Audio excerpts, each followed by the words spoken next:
This is sick. Put this to music. I don't think he stepped out either. That may be the greatest catch I've ever seen.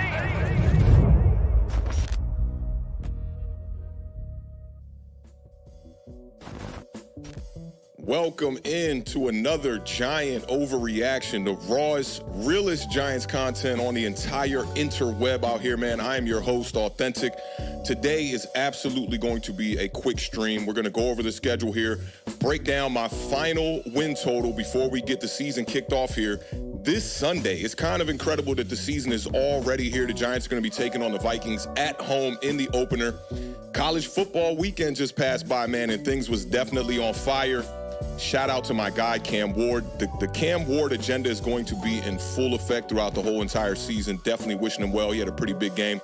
Bounced back after that early interception that he had, man. So I'm definitely rooting for the kid. So like I said, final season predictions here. We'll have the Beard here on Thursday doing the previews. Maybe get to some statistic previews as well during that show as well. But shout out to all of y'all, man, pulling up, man, on this impromptu type of vibe on this stream. I figured, man, I got to give my family the love first over here on YouTube before we go to Bleacher Report at 2 p.m. to do this exact stream. So big shout out to all of y'all. We'll be doing that preview on Thursday. Like I said, there might be some more content in between, but keep your eyes peeled for that. All of y'all that was here already waiting for this stream to get popping off, man, big shout out to all of y'all. Y'all know what it is, all right? So before we get off into the schedule, I just want to talk about some quick news. I'm sure a lot of y'all already heard about it. The New York Giants did go out there and make a move finally at cornerback 2, which is kind of interesting because this guy was cornerback 1 for us for a little bit of a time here. But shout out to the Giants for making this move. They went out there. They signed Adoree Jackson, bringing him in on a 1-year deal. Adoree's about to turn 29 years old in 2 weeks here. He's still on the books for $3 million from his old contract that's just expiring. There was one void year on that. Either way, even if the Giants had cut him or if they had kept him on the roster, they were still going to be on the hook for that $3 million. Adoree had a nice first 2 seasons, I'll say, with the Giants, and a very lackluster 2023. His PFF grade has been over 70 his entire career, and it dipped to 48.6 in 2023. So former cornerback 1, kind of going out here to play kind of CB2 vibes with Deonte Banks, stepping into the role as cornerback 1. Adoree did allow 753 yards in coverage in 2023. That's his most since 2018. A lot of people are questioning if he could possibly be a really good scheme fit for this Shane Bowen scheme, because they did share some time in Tennessee when Shane Bowen was the defensive coordinator over there. But the Titans did cut Adoree Jackson in 2021 after a couple of injuries kept him out for a good chunk of the year. He's a former first-round draft pick. Y'all know what it is with Adoree. You know when he's playing at the top of his game, what we can get from a guy like that. But last season was also indicative of what we can get from Adoree Jackson if he does go out there and struggle a little bit. So I think it's a good move by the Giants nonetheless.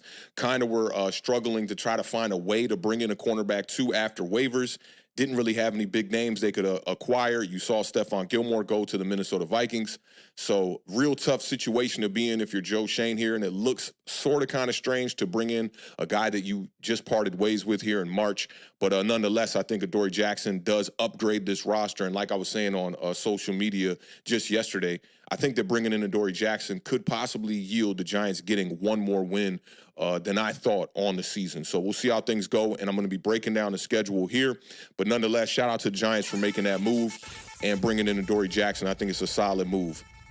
Now, before we get off into the schedule here, too, I want to talk about this tweet that I saw from Jordan Renan, and I thought this was really interesting when you look at the results of this thread that he put up this morning. And he said, what do the Giants need for a successful season? And the options were to be over 500, to show progress, 10 or more wins, or to make the playoffs. Let me open up the chat here so I can kind of keep my eyes on what y'all are talking about here as well. But y'all let me know what y'all think about this.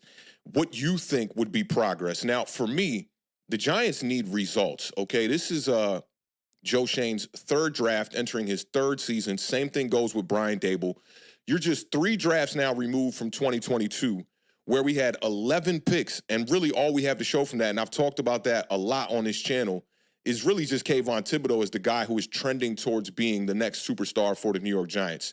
You had to bring in Brian Burns, so I think that kind of shows what's going on up front, trying to bolster up that defensive line. I think they did a really good job in that. Shout out to Joe Schoen for making that move. But really, it's just Wan'Dale Robinson, Micah McFadden. You can look at guys like Dane Belton, guys like Daniel Bellinger, who I don't have a lot of hope for, but nonetheless have been a bit of contributors for this roster.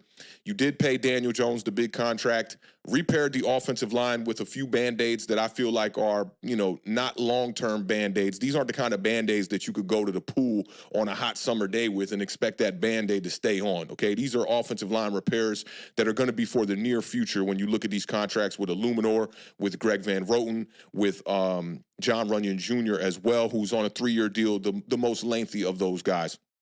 Now, Daboll, I talked about this last stream, has overachieved in both seasons, which I think it's interesting that a lot of people are talking about Brian Daboll being on the hot seat and kind of taking the attention off of Joe Schoen.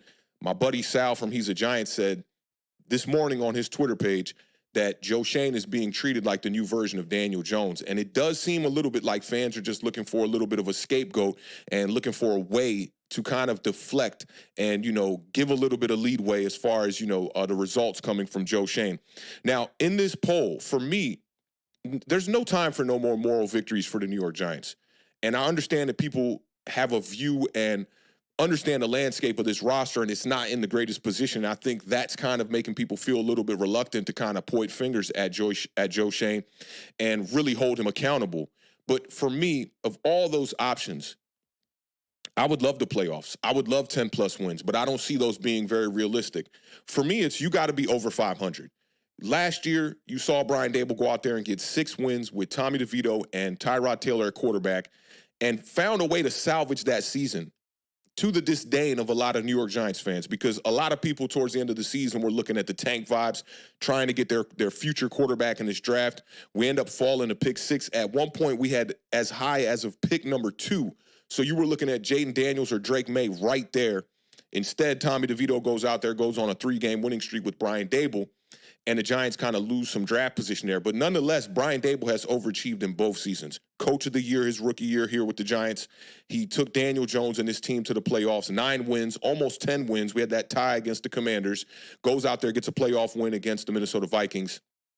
And, Brian Daboll entering year 2, I think, set up the buffer and the expectations a little bit too high. So when it comes back down to 6, you have a lot of fans that are kind of looking at Brian Daboll like he might be on the hot seat. But I really don't think people should be pointing the finger at Brian Daboll. And I said this on my stream with Pat Leonard just last week. And if you haven't seen that, go to Pat Leonard's channel, subscribe, go check that out. That was an awesome stream to be a part of. My first beat reporter that I've ever had an interview with. So big shout out to Pat Leonard for bringing me on his channel and just, showing me a lot of, just very welcoming to his channel. And, I'm very humble to be a part of that experience. But definitely go check that out. And we talked about that. But 41% of the people in this poll said that they just want the New York Giants to just show progress. And I've been saying this throughout the year. The New York Giants fan base, their conditioning has been conditioned on both sides of the coin. For the people who go into the year not having high expectations for this team, and for the people that are going into every year with the same blind faith, the same excuses being available, not only for the quarterback position, but also for the coaching staff and for the general manager. I think that our condition has been conditioned. And those people have gone into the season every year thinking, oh, man, we got to have hope. It's our team. We're fans. Be fanatics. And then the people who are on our side of the coin, like a lot of the people in my chat here, look at it like, well, we've seen this story one too many times. So we're going to go into this year and kind of pump our expectations just a little bit. And if the Giants come out here and surprise, then that's great. We'll be excited. I think both sides of the party, for the most part, are looking for the New York Giants to win. And a lot of people that are on the spectrum of, going into the year with a lot of faith, they think that people who are a little bit more on the glass half empty type of vibes are really rooting for this team to lose games. And I don't think that is the case. But 40%, over 40%, 41% saying just show progress. I think we got to raise the bar here, y'all. And y'all know we say that at the end of every stream.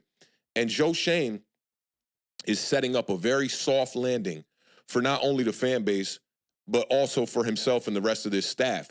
He said in his press conference just a couple of days ago, quote, some of the best teams aren't always the most talented teams, but they come together. They work hard, they execute. We don't know how this team is going to react when they're down 10, and we don't know how this team is going to react when they're up 10. Now, this was before the Adoree Jackson signing, and they were asking him about cornerback 2, and he said he felt comfortable going into the year with the cornerbacks we have on the roster. Even with the injury to Cordero Flott and seeing how Nick McLeod was struggling, not only against the Jets in the practice, but in the preseason, throughout. Now, for me, I think Daniel Jones obviously has to be better. We've talked about all the statistics on this channel, not having 3 passing touchdowns in a game since 2019, the active streak of 39 straight regular season games without having back-to-back performances with at least 2 passing touchdowns. 16 of those games, he had 0 touchdowns. So you're looking at a 39-game streak of not having back-to-back games with 2 passing touchdowns, and damn near half of those games, he has 0 passing touchdowns. The sack percentage nearly doubling this past season. The fourth quarter comebacks and the game-winning drives more in 2022 than he's had in his entire career. So I'm looking for a better year out of Daniel Jones, and I think he's got the weapons around him to do it. I think it could go either way. Coming off a knee injury, obviously that can, spell a little bit of trouble there for Daniel Jones, but I'm rooting for him this year. When we go out there and come out of the tunnel, week 1 at home, going against the Minnesota Vikings, it's going to be the highest point that I will be at, considering where we've been through this offseason, the rehab that Daniel Jones has done. And even though I have low expectations, I'm going to be rooting my butt off that the New York Giants can go out there and win that game, because I think it's extremely pivotal that they start the season off. If they want to have any chance of making the playoffs or getting over that 500 record, they're going to have to start off this season 2-0. And we have 2 very winnable games to start the season. So let's get right off into this schedule here, man. Big shout out to all of y'all for pulling up, as always. And we've talked about this schedule a little bit throughout the year, but I kind of wanted to just go a little bit in details with each one of these matchups as we go along. So let's start off with the week 1 matchup against the Minnesota Vikings here. Now, it's a great thing that we brought in Adoree Jackson to come in and help out this young secondary. There was no veteran in this room. You lost Trey Herndon. He was cut when they made the 53-man roster cuts. And there really was no veteran, especially in the cornerback room. So I like that they brought in Adoree Jackson, because this week 1 matchup is going to be tough. You got Justin Jefferson, Jordan Addison, and this young kid in his 3rd season coming out of Michigan State, Jalen Naylor, who was putting on a show in preseason. He does not have many statistics in his first 2 years, but definitely keep your eyes out for him. Now, Sam Darnold coming in, playing the quarterback position. I think there are just as many question marks in Minnesota as there are in New York at the quarterback position. Sam Darnold and Daniel Jones are both guys that are entering their veteranship in the NFL and have not really put pen to paper. Neither one of these guys. A much improved defense with the Minnesota Vikings, with Brian Flores taking over as the defensive coordinator over there. They did bring in Jonathan Greenard from the Houston Texans. He had 12.5 sacks just a season ago. Spending some top draft capital on Dallas Turner coming out of Alabama. And then they addressed their cornerback position a little bit better than we did. They got Byron Murphy playing the slot cornerback position, and they brought in Stephon Gilmore to come in and be their CB1. And then they also brought in Fabian Monroe, ex-New York Giant, to have a little bit of depth there and a little bit of insurance policy in case somebody gets injured as one of their backup corners. And as Giants fans, we saw what Fabian Monroe can bring to the table, to a secondary. And if you're a Washington fan, like some of the people I know in the chat, you know all about Fabian Monroe. He's a guy that, considering the way that the Washington Commanders secondary looks today, I'm surprised that he's not still in Washington till this day. So I'm looking at that first game as a very winnable matchup, but I don't think that the Giants are going to be ready to get a victory week 1. From what I saw in the preseason matchup and, against the Houston Texans, the way that this offense looked, it looks like it's going to be a lot of trying to scheme up Malik Neighbors, and I think Brian Flores is going to be ready for that. So somebody else is going to have to step up and make some plays, and I do think it can happen on the intermediate level. Could be a guy like Wan'Dale Robinson. It could also happen down the field. If you're going to have bracketed coverage going up against Malik Neighbors, maybe a guy like Darius Slayton or a guy like Jalen Hyatt can make some plays down the field, take some of these tops off some of these defenses, and maybe expose the Minnesota Vikings a little bit here. But not only with explosive plays, I do think that we're going to have to come into this game with a real heavy running attack. We are expecting to open up this offense a bit, but I think you might want to slow down the pace of how that happens. And maybe you enter week one and kind of surprise the Minnesota Vikings and see if they can stop the run. Nonetheless, I think that game is going to be a loss, but it would not surprise me if the Giants won that game. No TJ Hockenson for the Minnesota Vikings in that one. He's going to be dealing with an injury. I think that opens up a bit of a chance for the Giants defensively. We saw what TJ Hockenson not only did in the playoff game, but in the regular season game in 2022. I know we're a whole season removed from that, but I'm going to go ahead and say the Giants start off 0-1 to start the season. Now, week 2, we're taking on the Commanders. You got new everything over there. You got new ownership, new coaches, new quarterback. You got some new weapons. I think that defense definitely lacks a little bit of personnel in the secondary, but they will be better under Dan Quinn than they were under Jack Del Rio and Ron Rivera over there. I mean, when Ron Rivera took over, it was even worse. And I do think that the linebacker core is much improved in Washington. So I think when we get to week 2, that could be when you start to maybe try to open up that pass attack, try to pick on some of these corners over there. Emmanuel Forbes being one of them. St. Juste is out there as well. I do think there will be an opportunity to pass the ball. I'm going to be at that game too. They just brought in a few new weapons for the Washington Commanders. They traded away Jahan Dotson. They brought in Noah Brown, the former Houston Texans and Dallas Cowboy. He's a very capable wide receiver. I do think that it's going to be a tough matchup, but I think if we're going to catch the Commanders slipping, rookie quarterback, learning on the job, I think that the first game gives us a better chance to win that one. I did get a chance to go check out a film study with the Washington Commanders and got to see what their offense is going to look like. So I was kind of, playing spy a little bit in the building. Shout out to Chris Peace for getting me the tickets to that film review. But they're going to run a lot of up-tempo, and I think they're going to rely on these running backs in a major way. Brian Robinson Jr., very capable, and then they brought in Austin Eckler to kind of be able to be a guy who can, be implemented in the passing attack. And you can't forget he's also a tough runner. I think he was kind of taking a break last season, understanding what the running back market, how it was shifting, and understanding that he probably wasn't going to be a Charger moving into this year. Give me a W in week 2 against the Commanders. I'm going to be at that game sitting right next to the Beard. It would be very amazing to get a W. In FedEx, well, no longer known as FedEx Field now. They just got a new deal. I forget who the sponsor is. But nonetheless, down here in the DMV area, I think that's going to be a W for us. Now, let's go to week 3. Now, this stretch gets extremely tough for the Giants. Starts with the Browns here. And I think the biggest question is going to be, which Deshaun Watson are we going to get? And I think that the game has kind of shifted and just defenders have improved over the years of Deshaun Watson not being on a roster, and trying to get acclimated and get back into the player that we saw in 2019 and 2020 has been extremely tough for him. They're going to have Nick Chubb on the PUP list, so he won't be at that game, but you can't forget that Jerome Ford, he was going pretty high in some of these fantasy drafts I had yesterday. Very capable running back, put up over 800 yards last season, 4 yards per carry. They did bring in Jerry Jeudy from the Denver Broncos to pair with Amari Cooper and Elijah Moore. They drafted Jamari Thrash out of Louisville, I believe it was. Very capable wide receiver. Thrash was at the bottom of the guys I was scouting as far as wide receivers go. I thought that he was a good cutoff point as far as the guys that you would want to draft in the top 3-4 rounds. Can't forget about David Njoku at tight end, one of the better offensive lines in the league. A defense led by Myles Garrett. They still got Dalvin Tomlinson over there, Zadarius Smith, Devin Bush. I think our offensive line, this will be the first real test for that offensive line. I think they can get by in the first 2 weeks. And you got Denzel Ward at the cornerback 1 position, dealing with a couple of concussion issues and whatnot. Saw some articles about that. The Browns allowed 22.6 points per game last season. I think that number will dip a little bit. I'm going to give the Browns the victory in this one. We'll be on the road. Think it'll be a tough game. The following week, taking on the Dallas Cowboys. It's hard to predict the victory here.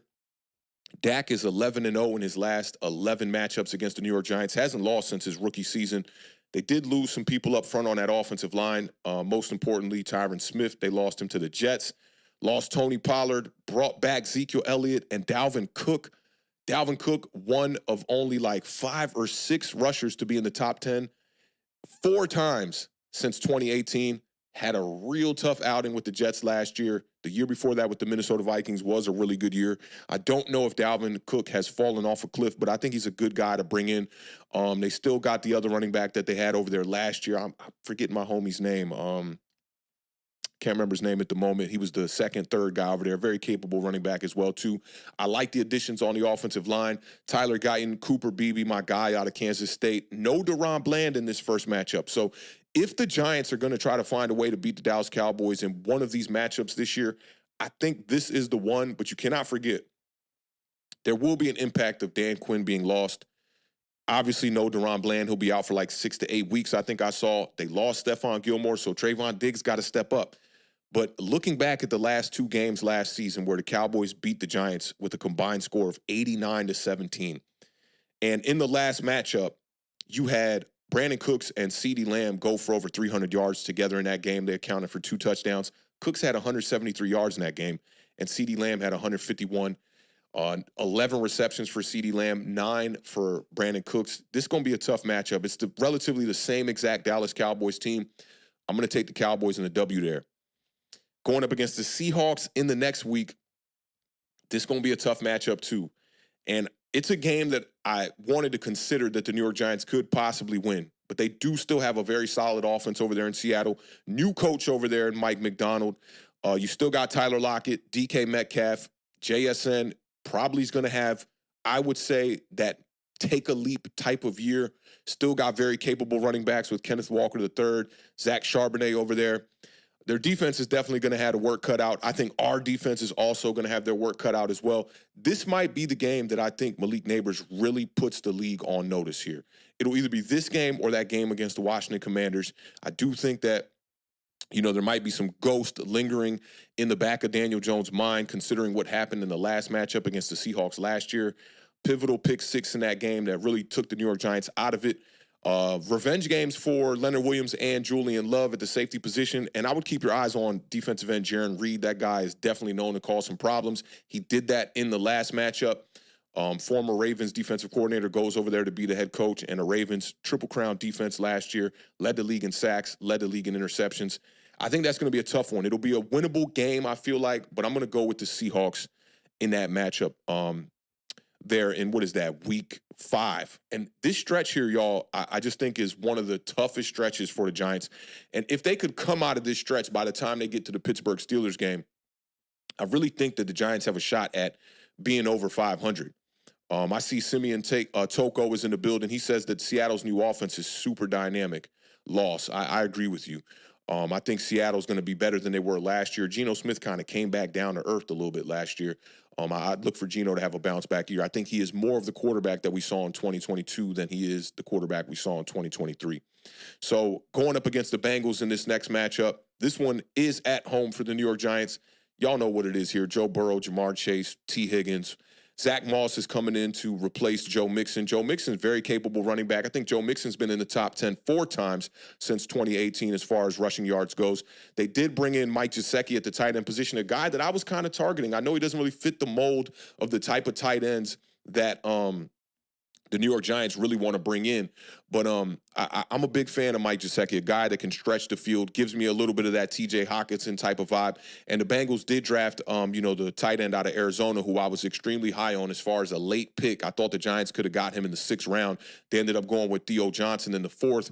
Bengals ended up drafting Tanner McLaughlin, I want to say in the 7th round. He made the 53-man roster, so shout out to him. Up front on our offensive line, you got to keep your eyes on Trey Hendrickson, 17.5 sacks last season. I think we're going to have to score big in this one to keep up. Give me the Bengals in this one. I think the Giants are going to take an L there. Then you got the Eagles coming up the following week there. This one's going to be in New York. Saquon Barkley revenge game. First time coming back to MetLife since being acquired by the Philadelphia Eagles that paid him a nice hefty bag over there. You also got Jason Kelce retired this year, so a lot of people are questioning if the Philadelphia Eagles are going to be able to run that tush push. I would recommend going and looking at some tape on Cam Jurgens out of Nebraska. That dude is more than capable. Been waiting his turn to get his, his shot at the center position. I think they'll be able to run a lot of the same things. Look for the Philadelphia Eagles to kind of have a difference in the way that they approach protection as well this year. You know, Jalen Hurts has came out and said that Jason Kelce was taking care of all the protection last year, and all the way throughout Jalen Hurts' entire career. So now you're going to have Jalen Hurts have to have a little bit more responsibility as far as the protections go. Kellen Moore coming in to be their offensive coordinator. Expect them to be able to adjust to the blitz a little bit more this year. You saw them lose 5 out of their last 6 games last year. And a lot of that had to do with the Philadelphia Eagles not being able to figure out how to stop the blitz. No hot concepts for the Philadelphia Eagles throughout Jalen Hurts' entire career as the starting quarterback. I'd see, some adjustment there in this season. So should be interesting. They brought in a couple of guys on that offensive line to kind of help supplement what was going on last year. They always have a good offensive line over there with the Philadelphia Eagles. I think that one's going to be a loss there. Lost to Hassan Reddick as well. I do think Daniel Jones will have a little bit of better situation as far as the protection up front. They did bring in Bryce Huff, 10 sacks last season as well. Jahan Dotson coming in to play the slot. There's a lot going on here with Philadelphia. Quinyon Mitchell, cornerback, and then Cooper DeJean, another cornerback with their first 2 picks as well.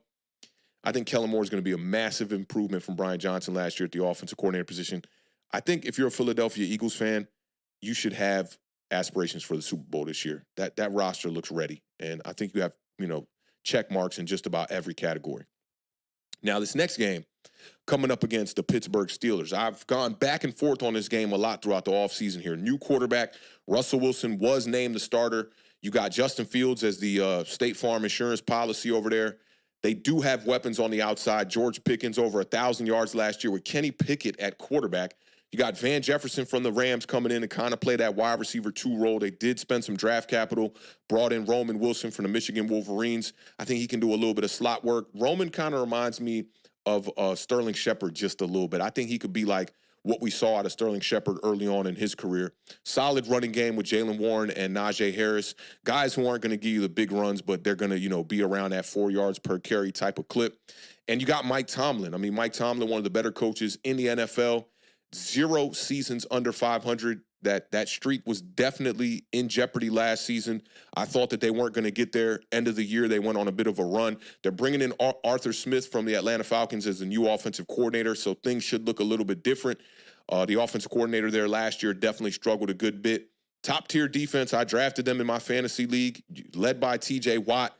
They did bring in Patrick Queen from the Baltimore Ravens, who's a really good player. I wouldn't say like an elite type of player, but he is a good player. You still got defensive tackle Cameron Hayward over there entering his 14th season, man. That dude has definitely been putting pen to paper for a long time in the NFL. And Joey Porter at the cornerback position has definitely been showing out. Going to be in his 2nd year here coming out of Penn State. You still got Minkah Fitzpatrick back there in the secondary.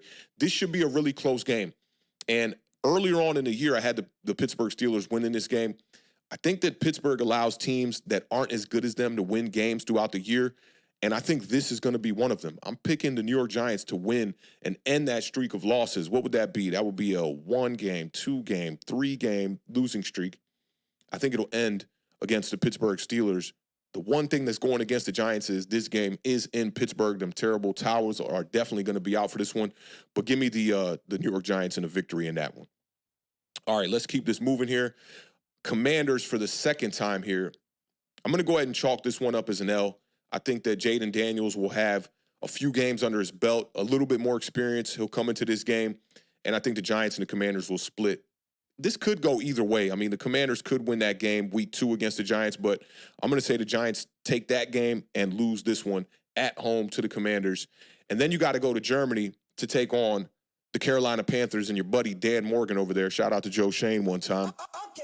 And I think this is going to be a tough matchup. I do think that the Panthers are a bit of an improved team here, but I still think Bryce Young doesn't have all of the necessary weapons over there to really make that offense go. He is going into his 2nd year after struggling his 1st year. They did bring in Deontay Johnson from the Pittsburgh Steelers. Xavier Legette, his preseason and training camp campaign has been a bit more quiet than I would have expected. He's a guy that I thought could come into this league and has the type of potential to have a ceiling of a guy like A.J. Brown. And you just haven't really seen it throughout the preseason, lacking a little bit of separation. Still a good running back core over there led by Chuba Hubbard. Still got Miles Sanders over there. Lackluster season last year. They did go out there and draft Jonathan Brooks as well, but he's supposed to be out for this home opener. And it's going to be an A'Shawn Robinson revenge game as well. I don't think that the Panthers did enough. And when I look at general manager Dan Morgan over there, I think him and Joe Schoen are kind of in a very similar spot. And struggling to really upgrade their rosters in a major way. But I think that Joe Schoen has done a better job. Give me a victory there in Germany against the Panthers. It's considered an away game, but I think that's going to be kind of neutral turf, being that, the travel is going to be so long for each team. So give me another victory there against the Carolina Panthers. To then come back and take on the Bucs. And Tampa Bay Bucs, this is another game I went back and forth on. This one really reminds me of the Pittsburgh Steelers. The Bucs, when you look at their wins from last season, not really that many impressive wins. They did beat the Green Bay Packers, but so did the New York Giants. And I look at them as a team that is they're in a different position than the Giants are as far as the way that the roster is built. They got more veterans over there. But I'm looking at the Giants as a team that can compete with the Bucs. If our secondary can hold up, take care of Mike Evans and Chris Godwin over there. They did bring in Jalen McMillan from Washington as well, another very capable wide receiver. They still got Rachaad White, handling most of the running back duties over there. But the Bucs had a really terrible running game last year. And if they're going to want to compete in a real way this year, because we know the NFC South was a very poor division last year, and it was really up for grabs all the way till like the last 2 to 3 weeks. I mean, even the Carolina Panthers had a shot. But I just got an update on the New York Giants here, just making sure it's nothing here. Okay, so Miles Boykin released. But I think that the Bucs, it's a game that the Giants can go out there and shock them. The game is at home. I think that gives us a better advantage as well. And one thing with the Bucs that really made me think about our situation with Evan Neal. Tristan Wirfs came in, I want to say that was 2020 with Tom Brady, that year that they won the Super Bowl. And as a rookie, they threw him out there and had him playing right tackle. And he had a pretty decent year, but now he has shifted to the left tackle, and it's been very quiet. You have not heard anybody talk about any issues with Tristan Wirfs shifting back to left tackle, and that's kind of what we want out of a guy like Evan Neal. Obviously moving around, went from left tackle in college, had a little bit of guard play in college as well, to then come into the league and play right tackle and struggle the way that he has. It's a great thing that the Giants brought in Jermaine Illuminor's that insurance policy as well, but listen, you got to have some surprising wins on the schedule. I think that Bucs game is going to be one of those ones. Baker Mayfield has definitely played well. Last season, 28 touchdowns, 10 interceptions. He had 29 total touchdowns, and he threw for over 4,000 yards. If Daniel Jones can go out there and have a year like Baker Mayfield had last year, I think that's more than enough for the New York Giants to ask for. And then you can go into next season, if the plan goes according to authentic schedule, you draft your quarterback, maybe it be Cam Ward, and maybe you still have Daniel Jones on the roster in a restructure type of situation. But I do think if the only out is going to be next year, you got to take it, make sure Daniel Jones is healthy with that injury clause, and part ways with him. But 28-10 is really good for Baker Mayfield. It's not a game that I expect to win, but it's a game that I think we can win. Going up against the Cowboys again, this one's going to be at Jerry World. I'm taking the L there. I do think that the Cowboys are going to sweep the New York Giants. They've just had our number. They know how to play against us. Dak Prescott seems to have some of his better games against us. And I don't think losing a guy like Tony Pollard can be the determining factor of why the New York Giants, could go out here and win that game. Is it winnable? I'd say it's not impossible, but I'm looking at the Dallas Cowboys winning that game. And then we're going to be taking on the Saints the following week. Give me the Giants in this one. I think you just got to really figure out a way to stop Chris Olave, stop Alvin Kamara. I do think Alvin Kamara is set up and looking at this year as this has to be a bounce back year for him to kind of, I won't say salvage, but, increase the likelihood of his NFL career extending. And I think he's trying to have a big year this year. Just limit the big plays from a guy like Rashid Shaheed. Y'all know I've been high on Rashid Shaheed for a long time. They do got some good veterans on that defense. Honey Badger's over there playing safety. Cameron Jordan. And I don't know if you guys got to see that Cameron Jordan video where he was doing a blind top 10 quarterback situation, and then he pulled Daniel Jones with 2 or 3 spots left. And as soon as he saw Daniel Jones up there, the facial expression, it just kind of goes to show you what these guys think about our starting quarterback around the league. Just another embarrassing moment for New York Giants fans. But I do look at the Saints as a bottom 5 type of team, bottom 5 type of roster. We don't know which version of Derek Carr we're going to get. I look at this very similar to how I looked at the Raiders game last year.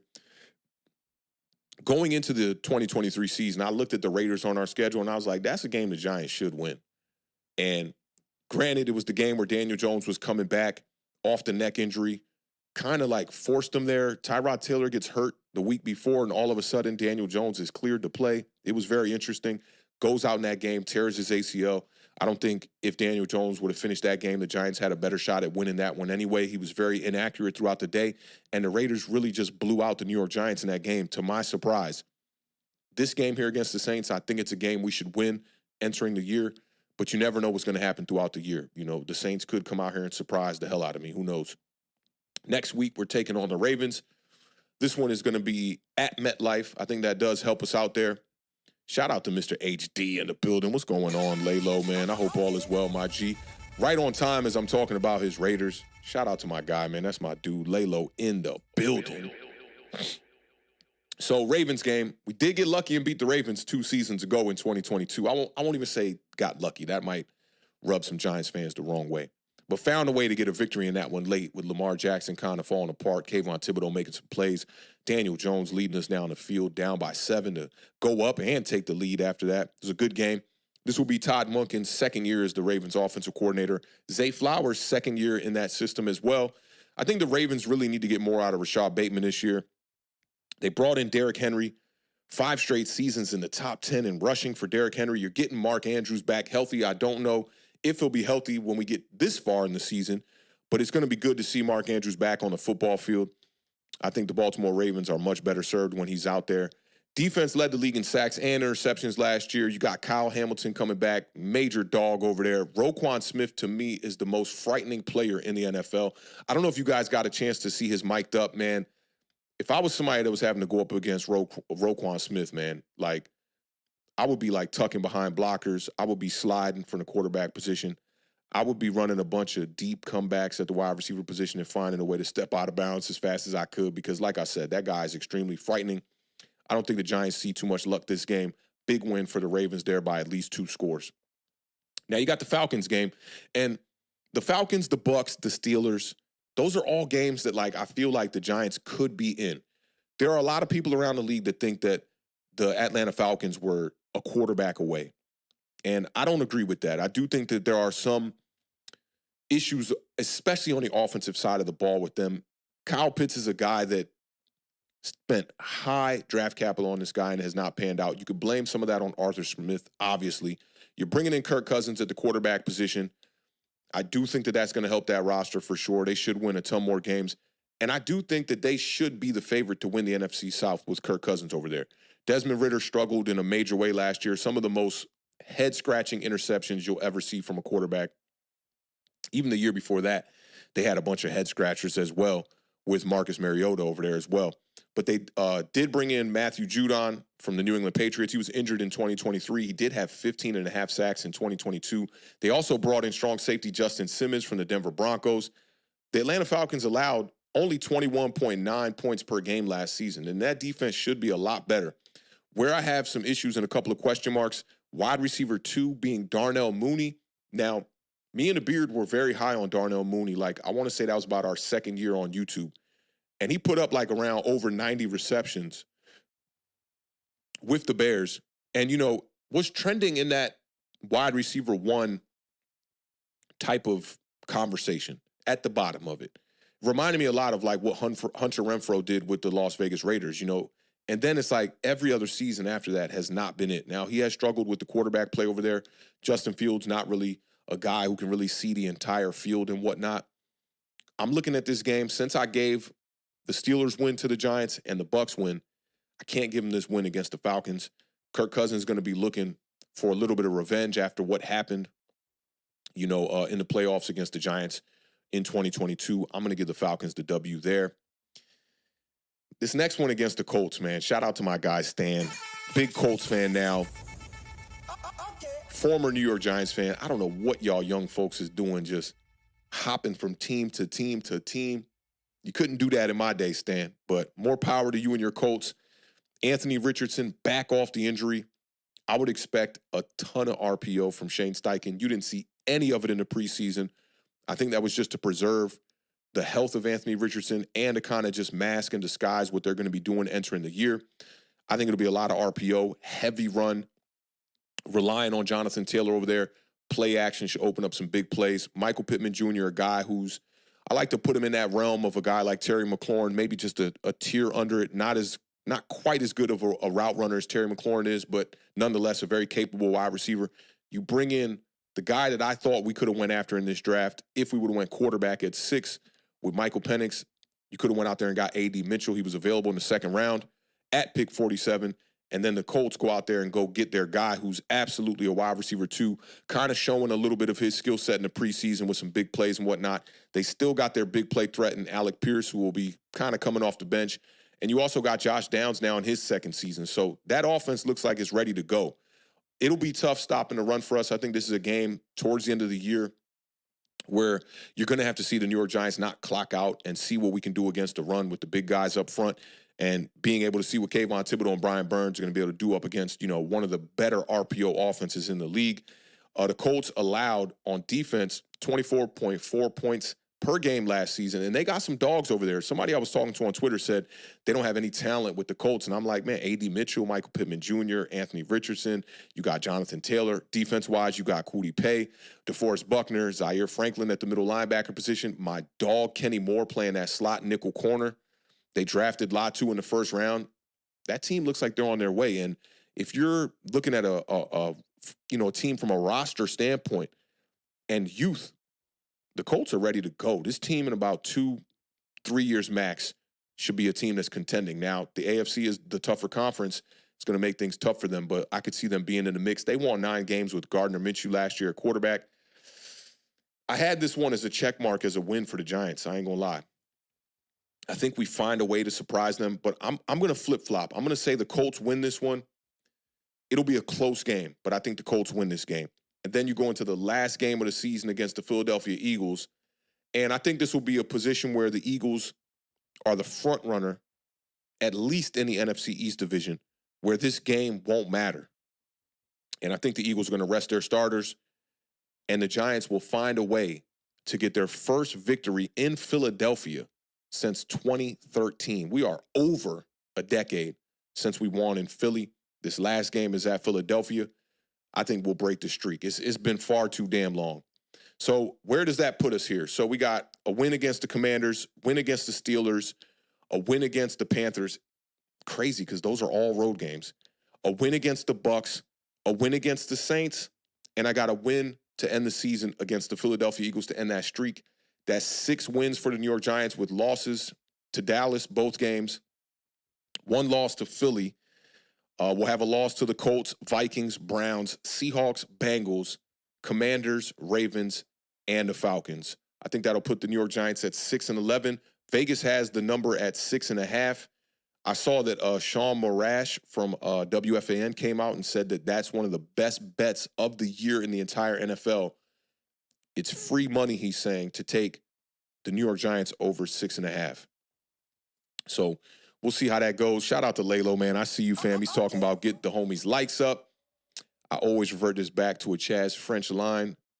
We in it for life, not in it for likes. If they want to hit the like button, do your thing. I appreciate all y'all encouraging people to hit that like button. We got over a good C-note in the building right now. So big shout out to all of y'all, man.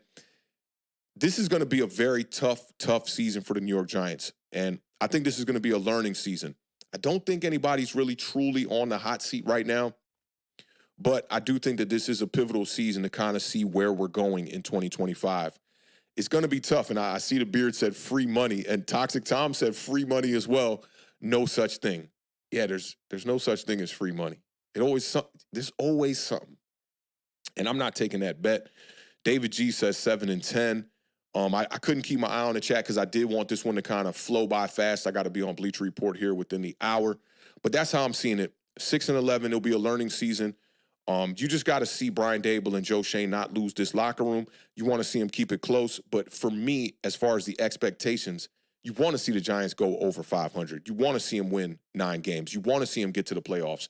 You want to see them close the gap a little bit between the Washington Commanders, or not the Washington Commanders, the Philadelphia Eagles and the Dallas Cowboys.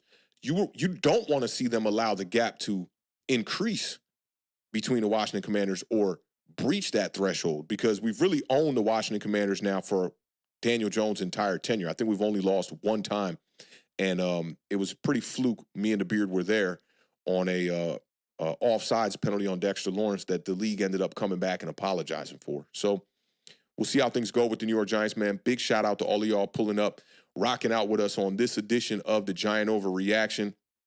It's been a great offseason, y'all. Like, this flew by. Like, last offseason, not doing content, the offseason was just so slow. The summer was just extremely slow. And it's really good to see this one go by fast. Although I'm not as optimistic this year for the New York Giants, I'm still excited to just see these young guys get on the field. Very excited to see what Malik Neighbors can bring to the table. And you all know that I'm doing this in-season documentary, so it's going to keep the season afloat for me to be able to create some content that'll build some interest for the New York Giants. And speaking of the documentary, let me run the trailer for those of y'all that are in the building that have not seen the trailer for this. We'll be releasing at least 3 episodes during the season. The first episode is going to be focused on the quarterback position. This is the trailer we cooked up going into the year. Check this out, y'all.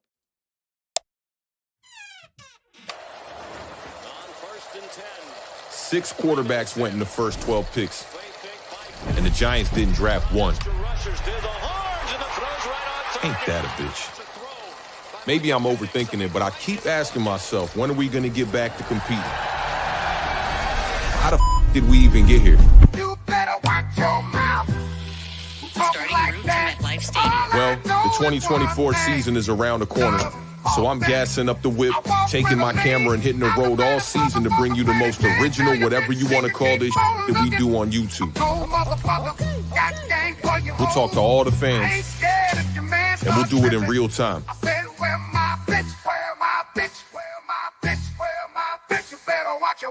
An in-season documentary on my New York Giants and the rest of you bitches in the NFC East. Yeah, you. I'm the baddest motherfucker, planet 10. Tell your bitch she can keep on looking. I'm cold motherfucker, got game for your hoes. I ain't scared if your man start tripping. I said, where my bitch, where my bitch, where my... All right, man, big shout out to y'all for tuning in today. We will be back this week on Thursday doing our previews. Don't forget, there's football on Friday, too. I believe it's the Philadelphia Eagles game as well. I will be on Bleacher Report in about a good 50 minutes if you kind of want to rejoin, kind of go over these same type of vibes one more time, man. But big shout out to the Giants Nation. Y'all know what it is. We always in the building. Y'all know we end every stream the exact same way. Keep raising that bar. Keep living those dreams, because the universe flows in Technicolor and surround sound. Rest in peace to the podcast GOAT, Combat Jack. And that's a wrap, y'all. Appreciate y'all spending y'all Monday afternoon with me for another Giant Overreaction.